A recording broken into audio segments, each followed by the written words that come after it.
ঘটনাটি লিখেছে আমারই এক সাবস্ক্রাইবার। আপু, আমার নাম হিব্বা। প্লিজ তুমি আমার অলৌকিক ঘটনাটি নিও। এটা প্রায় 22 বছর আগের কথা। এই ঘটনাটি ঘটেছিল আমার খালামণির সাথে। একদিন রাতে আমার খালামণি ভাত খেয়ে কলপারে হাত ধুতে গিয়েছিল।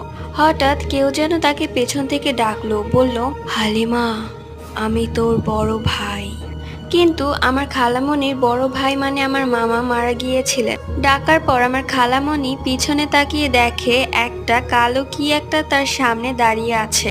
আমার খালামণি যখনই পালাতে যাবে তখনই পেছন থেকে গলা চেপে ধরে সেই কালো ছায়াটা।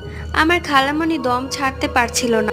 আমার খালামণি দোয়া কালাম পড়া শুরু করলো। হঠাৎ কালো ছায়াটি কোথাও যেন উধাও হয়ে গেল। আমার খালামণি যখনই দাঁড়াতে যাবে তখনই সে জ্ঞান হারায়। জ্ঞান ফেরার পর সে সকলকে সব ঘটনা খুলে বলে। ঘটনাটি শোনার পর কারো আর বুঝতে বাকি ছিল না ওটা জিন ছিল। আমার